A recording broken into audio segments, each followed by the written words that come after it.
ইনসাফের বাংলাদেশে পরিণত হবে।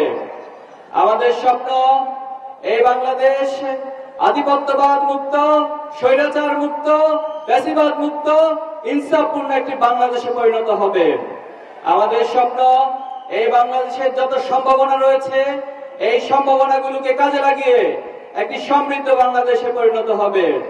কিন্তু দুর্ভাগ্য হচ্ছে এই জনপদে বারবার শরীয়তুল্লাহ তিতুমির থেকে শুরু করে সকলে জীবন দিয়েছে, আবু সাইদরা জীবন দিয়েছে, আলেম ওলামারা জীবন দিয়েছে, কিন্তু এখনো পর্যন্ত আমাদের সেই স্বপ্নের বাংলাদেশ প্রতিষ্ঠিত হয়নি।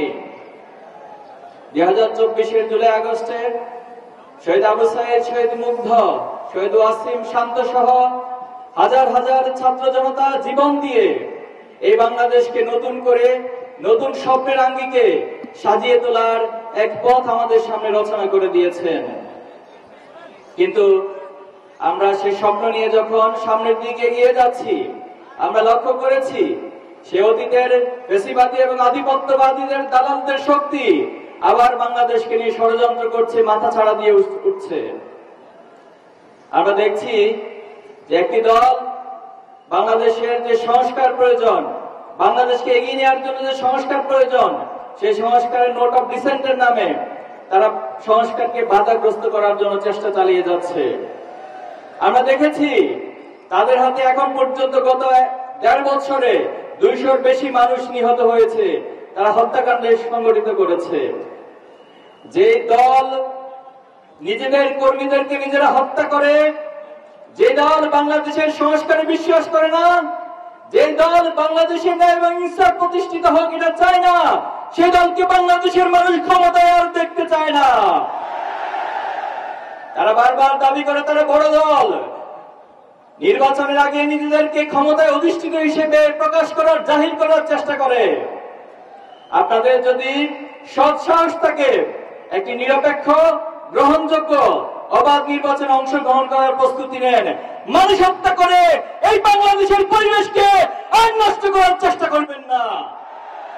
এই বাংলাদেশের মানুষ কোন চাঁদাবাজদেরকে ক্ষমতায় দেখতে চায় না। এই বাংলাদেশের মানুষ কোন নারী দর্শনকারীদেরকে, ইফতিজিংকারীদেরকে আর ক্ষমতায় দেখতে চায় না। এই বাংলাদেশের মানুষ যারা মানুষের ভোটের অধিকারকে হরণ করে, যারা মানুষের অধিকারকে হরণ করে, ইনসাফকে হরণ করে ক্ষমতায় যেতে চায়, যারা মানুষকে হত্যা করে ক্ষমতায় যেতে চায়, তাদেরকে বাংলাদেশের মানুষ আর ক্ষমতায় যেতে দিবে না। আমরা দেখেছি বিগত সময়ে বাংলাদেশকে বিদেশ থেকে বসে বসে পরিচালনার একটা প্রবণতা লক্ষ্য করা যাচ্ছে অনেকের মাঝে। আপনারা দেখেছেন বাংলাদেশকে কি বিদেশ থেকে পরিচালনা করা যাবে না বাংলাদেশে এসে পরিচালনা করতে হবে? এই বাংলাদেশের মানুষের সাথে, বাংলাদেশের মানুষের সাথে জীবন দিয়ে, রক্ত দিয়ে, বাংলাদেশের মানুষের সাথে পরিশ্রম করে যারাই বাংলাদেশকে করতে জানবে তারাই আগামী দিনে বাংলাদেশের ক্ষমতায় যাবে। দিল্লিতে, পিন্ডিতে, লন্ডনে বসে বসে বাংলাদেশ চালানোর স্বপ্ন দেখবেন না, এটা দিবা স্বপ্নে পরিণত হবে। সৎ সাহস থাকলে বাংলাদেশে এসে বাংলাদেশের মানুষের সাথে রাজনীতি করে এরপর ক্ষমতায় যাওয়ার স্বপ্ন দেখুন।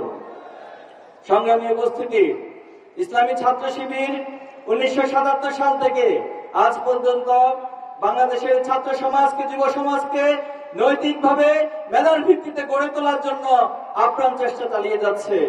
কিন্তু দুর্ভাগ্য হলো সে 1977 সাল থেকে আজ পর্যন্ত আমাদের শত শত ভাইদেরকে জীবন দিতে হয়েছে, আমাদের ভাইদেরকে নির্মমভাবে হত্যা করা হয়েছে।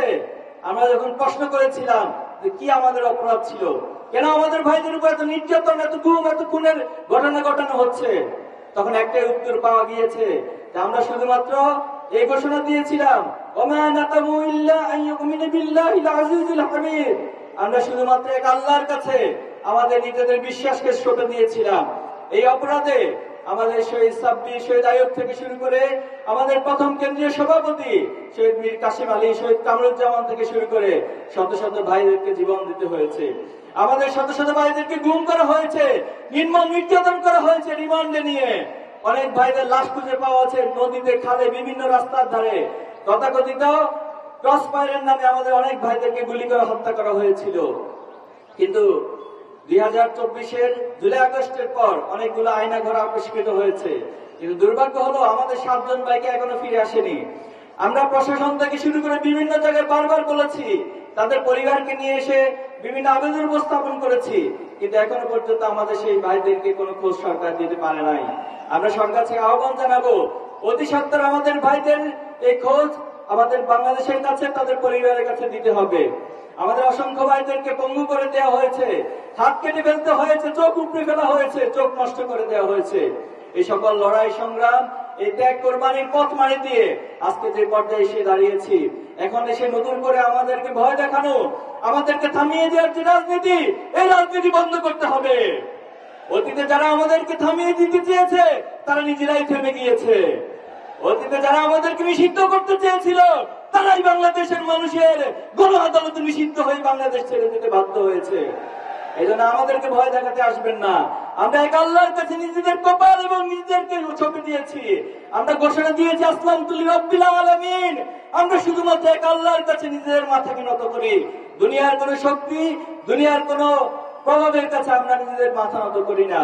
এই জন্য এই শক্তিকে যারা যুদ্ধ করতে আসবেন, বাধা সৃষ্টি করতে আসবেন, তারাই পৃথিবীতে ইতিহাসে আস্থা করে পরিণত হবেন। সংগ্রামী উপস্থিতি, অপার সম্ভাবনার এই বাংলাদেশে, এই বাংলাদেশের যে জনসংখ্যা রয়েছে, এই জনসংখ্যাকে জনসম্পদে পরিণত করতে হবে।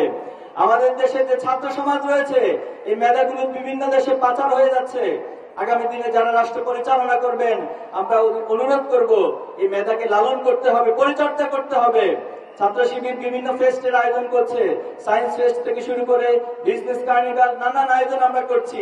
এর মধ্যে দিয়ে বাংলাদেশে ক্রিম মেধাবীগুলো উঠে আসছে এবং আলহামদুলিল্লাহ আপনারা জেনে খুশি হবেন, ছাত্র শিবিরের আয়োজনগুলোতে যারা সম্পৃক্ত হচ্ছে তারা শুধুমাত্র দেশেই নয়, বরং তাদের মেধার স্বাক্ষর তারা পৃথিবীর বিভিন্ন রাষ্ট্রে গিয়ে বিভিন্ন ওয়ার্ল্ড কম্পিটিশনে অংশগ্রহণ করে তারা কৃতিত্বের অবদান রাখছে। আমাদের এই মেধাগুলোকে পরিচর্যা করতে পারলে নিঃসন্দেহে আগামী দিনে বাংলাদেশ একটি সমৃদ্ধ বাংলাদেশে পরিণত করা সম্ভব। বাংলাদেশে পৃথিবীর সর্বোচ্চ সি বিচ রয়েছে, সবচেয়ে বড় ম্যানগ্রোভ ফরেস্ট বাংলাদেশে রয়েছে, নদী মাতৃকতার মধ্য দিয়ে বাংলাদেশে অপার সম্ভাবনা রয়েছে। শুধুমাত্র যদি নদী মাতৃকতার মধ্য দিয়ে বাংলাদেশকে সাজানো যায়, পৃথিবীর অন্যতম পর্যটন শিল্পের দেশ হিসেবে বাংলাদেশ পরিণত করা সম্ভব। বাংলাদেশের যে এত সম্ভাবনা রয়েছে, অতীতে আমরা কখনোই কোন রাজনীতিবিদদেরকে এই সম্ভাবনা নিয়ে কথা বলতে দেখিনি, এই সম্ভাবনা নিয়ে ভাবতে দেখি নাই, বরং তারা বারবার এই বাংলাদেশ থেকে লুটপাটের রাজনীতি করেছে, বাংলাদেশ থেকে অর্থ পাচারের রাজনীতি করেছে, বেগম পাড়ায় বড় বড় দালান তারা নির্মাণ করেছে, অর্থ পাচার করে বাংলাদেশকে অর্থনৈতিকভাবে পঙ্গু করে দেওয়া হয়েছে। এজন্য আগামী দিনে বাংলাদেশে যে রাজনীতি হবে, সেই রাজনীতি হবে সমৃদ্ধ বাংলাদেশ গড়ে তোলার রাজনীতি। বাংলাদেশকে গড়ে তোলার রাজনীতি হবে ন্যায় ইনসাফের রাজনীতি। আগামীর বাংলাদেশ হবে ন্যায় ইনসাফের রাজনীতি। আগামীর বাংলাদেশে কোন ধরনের কাদা ছড়াছড়ি রাজনীতি হবে না। আজকের এই জেনজি, আজকের এই জেনারেশন জুমার, জেনারেশন আলফা এ ধরনের কাদা ছড়াছড়ি নোংরা রাজনীতি পছন্দ করে না। আমরা সম্প্রতি দেখতে পাচ্ছি যে একটি দল আমাদের নারী এবং বোনদের উপর হামলা চালাচ্ছে। এর চেয়ে নির্লজ্জ কাজ বাংলাদেশের জমিনে জুলাই এবং আগস্টের পরে আর কিছু হতে পারে না। আমরা দেখেছি একটি দল আমাদের কোরআন ক্লাস, কোরআন তালিম প্রোগ্রামে হামলা চালাচ্ছে। যারা কোরআনের তালিমে, কোরআনের প্রোগ্রামে হামলা চালাবে, মনে রাখবেন এটা আগুন নিয়ে খেলা করার শামিল। আগুন নিয়ে যারা খেলা করে তাদের পরিণতি অতীতও খারাপ হয়েছে, ভবিষ্যতেও খারাপ হবে। সংগ্রামী উপস্থিতি, আমরা চাই আমরা কোন ব্যক্তি বা দলের বিরুদ্ধে নয়, ইসলামী ছাত্র শিবির যারা ন্যায় ইনসাফের পক্ষে কথা বলবে, যারা বাংলাদেশের পক্ষে কথা বলবে, আধিপত্যবাদের বিরুদ্ধে অবস্থান নেবে, ছাত্র শিবির সকল ব্যক্তি এবং দলের পাশে দাঁড়াবে। আমরা ঘোষণা দিচ্ছি, আগামী দিনে যারা সৎ, দক্ষ এবং দেশপ্রেমিক হয়ে বাংলাদেশকে পরিচালনা করবে, ইসলামী ছাত্র শিবির তার সর্বোচ্চ টুকু দিয়ে তাদের পাশে সহযোগিতা করবে, পাশে দাঁড়াবে ইনশাআল্লাহ।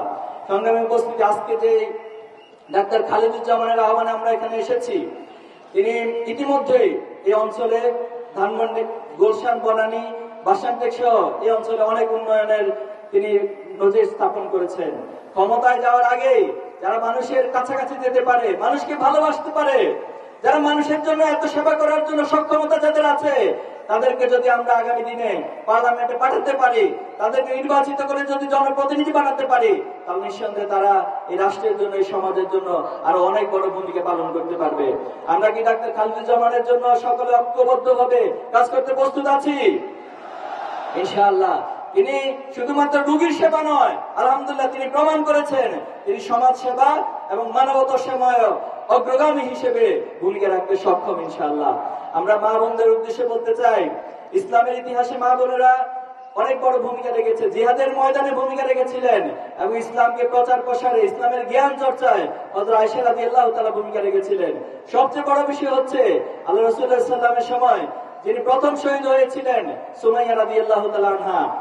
এজন্য নারী এবং বোনদের যে ভূমিকা, এটা বাংলাদেশের ইতিহাসের প্রেক্ষাপটে আমরা দেখেছি, জুলাই এবং আগস্টে আমরা দেখেছি ওনারা যেভাবে করে আমাদের ভাই এবং বোনদের পাশে এসে দাঁড়িয়েছেন, ছাত্রদের পাশে এসে দাঁড়িয়েছেন।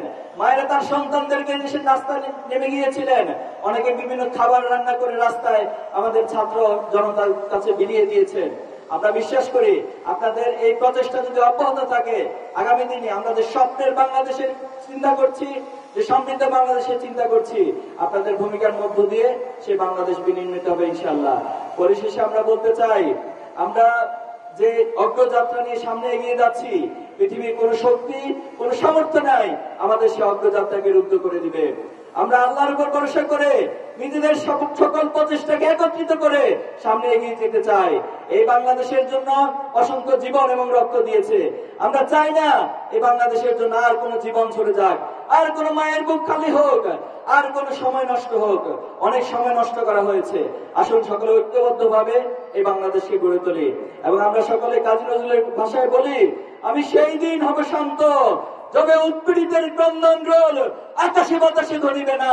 আমরা সেই দিন হব শান্ত, এবং যেদিন বাংলাদেশে এমন নেতা নির্বাচিত হবে, এমন প্রতিনিধি নির্বাচিত হবে, যাদের পিছনে পিছনে আপনাদেরকে চাকরির জন্য ঘুরতে হবে না, যাদের পিছনে পিছনে ন্যায় বিচারের জন্য আপনাদেরকে ঘুরতে হবে না, বরং ওমর রাদিয়াল্লাহু তাআলার শাসন আমলে তিনি যেভাবে করে মানুষের অধিকারকে তাদের ঘরে ঘরে পৌঁছে দিয়েছেন, আমরা চাই আগামী দিনে এমন নেতা আমাদের মাঝ থেকে উঠে আসুক, এমন নেতা নির্বাচিত হোক যারা তাদের অধিকারকে মানুষের দোরগোড়ায় পৌঁছে দিবে।